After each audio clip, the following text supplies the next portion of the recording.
जय श्री कृष्णा। स्वागत है आपका हमारे चैनल में। भगवान श्री हरि विष्णु की कृपा आपके परिवार पर बनी रहे। मैं आज आपको सुनाने वाली हूँ कार्तिक कृष्ण एकादशी की कथा, जिसे रमा एकादशी भी कहते हैं। धर्मराज युधिष्ठिर कहने लगे कि हे भगवान, कार्तिक कृष्ण एकादशी का क्या नाम है, इसकी विधि क्या है, इसके करने से क्या फल मिलता है, सो आप विस्तार पूर्वक बतलाइए। भगवान श्री कृष्ण बोले कि कार्तिक कृष्ण एकादशी का नाम रमा है। ये बड़े बड़े पापों का नाश करने वाली है। इसका महात्म्य मैं तुमसे कहता हूँ, ध्यान पूर्वक सुनो। हे राजन, प्राचीन काल में मुचुकुंद नाम का एक राजा था। इसकी इंद्र के साथ मित्रता थी। साथ ही यम, कुबेर, वरुण और विभीषण भी उसके मित्र थे। ये राजा बड़ा धर्मात्मा, विष्णु भक्त और न्याय के साथ राज्य करता था। उस राजा की एक कन्या थी जिसका नाम चंद्रभागा था। उस कन्या का विवाह चंद्रसेन के पुत्र शोभन के साथ हुआ था। एक समय वह शोभन ससुराल आया। उन्हीं दिनों जल्दी ही पुण्यदायिनी एकादशी रमा एकादशी भी आने वाली थी।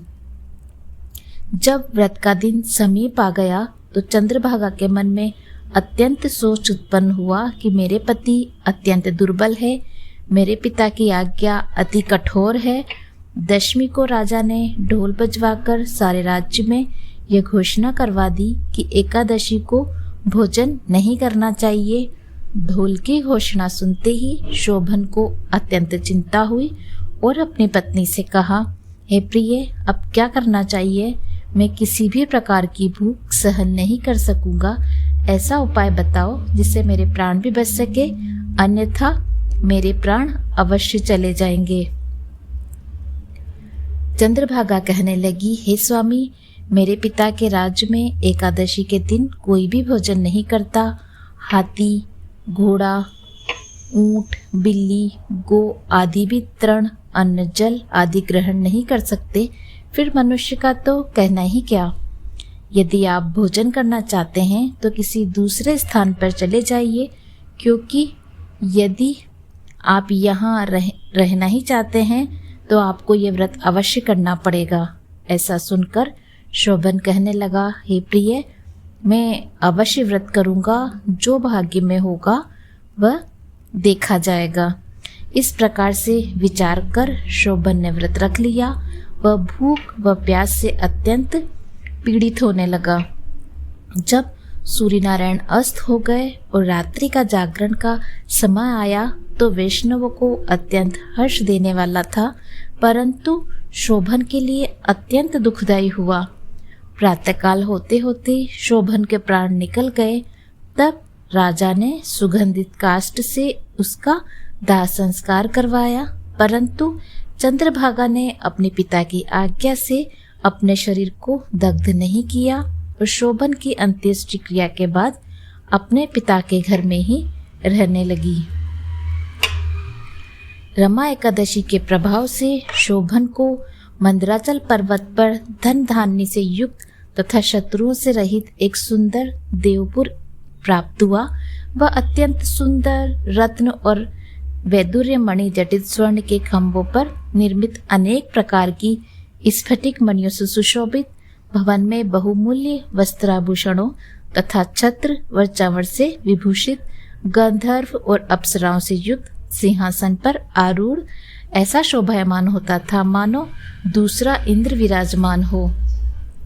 एक समय मुचुकुंद नगर में रहने वाला सोम शर्मा नामक ब्राह्मण तीर्थ यात्रा करता हुआ घूमता घूमता उधर जा निकला। उसने शोभन को पहचान कर कहा कि यह तो राजा का जमाई शोभन है। उसके निकट गया। शोभन भी ने भी उसे पहचान कर अपने आसन से उठकर अपने पास बुलाया। प्रणाम आदि करके कुशल प्रश्न किया।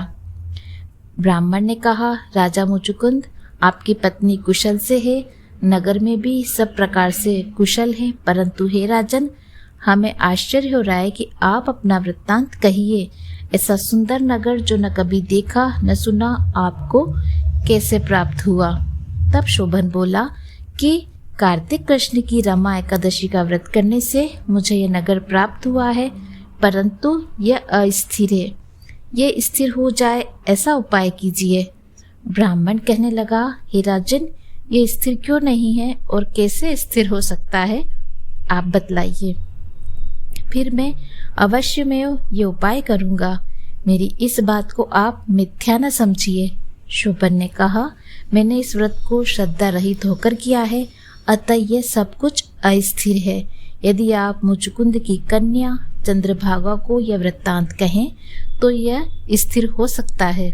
ऐसा सुनकर उस श्रेष्ठ ब्राह्मण ने अपने नगर लौटकर चंद्रभागा से सब वृत्तांत कह सुनाया।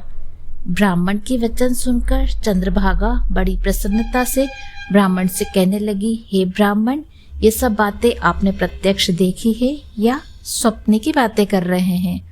ब्राह्मण कहने लगा, हे पुत्री, मैंने महावन में तुम्हारे पति को प्रत्यक्ष देखा है, साथ ही किसी से विजय न हो ऐसा देवताओं के नगर के समान उनका नगर भी देखा है। उन्होंने यह भी कहा कि यह स्थिर नहीं है, जिस प्रकार वह स्थिर हो सके उसका उपाय करना चाहिए। चंद्रभागा कहने लगी, हे विप्र, तुम मुझे वहां ले चलो, मुझे पतिदेव के दर्शन की तीव्र लालसा है। मैं अपने किए हुए पुण्य से उस नगर को स्थिर बना दूंगी। आप ऐसा कार्य कीजिए जिससे उनका हमारा संयोग हो, क्योंकि वियोगी को मिला देना महान पुण्य का काम है। सोम शर्मा यह बात सुनकर चंद्रभागा को लेकर मंदराचल पर्वत के समीप वामदेव ऋषि के आश्रम पर गया। वामदेव जी ने सारी बातें सुनकर वेद मंत्रों के उच्चारण से चंद्रभागा का अभिषेक कर दिया। तब ऋषि मंत्र के प्रभाव और एकादशी के व्रत से चंद्रभागा का शरीर दिव्य हो गया और वह दिव्य गति को प्राप्त हो गई। इसके बाद बड़ी प्रसन्नता के साथ अपने पति के निकट गई। अपनी पत्नी को आते देखकर शोभन अति प्रसन्न हुआ और उसे बुलाकर अपने बाएं तरफ बिठा लिया। चंद्रभागा कहने लगी, हे प्राणनाथ, आप मेरे पुण्य को ग्रहण कीजिए। अपने पिता के घर जब मैं 8 वर्ष की थी, तब से विधि पूर्वक एकादशी के व्रत को श्रद्धा पूर्वक करती आ रही हूँ। इस पुण्य के प्रताप से आपका ये नगर स्थिर हो जाएगा तथा समस्त कर्मों से युक्त होकर प्रलय के अंत तक रहेगा। इस प्रकार चंद्रभागा ने दिव्य आभूषणों और वस्त्रों से सुसज्जित होकर अपने पति के साथ आनंद पूर्वक रहने लगी। हे राजन, ये मैंने रमा एकादशी का महात्म्य कहा है।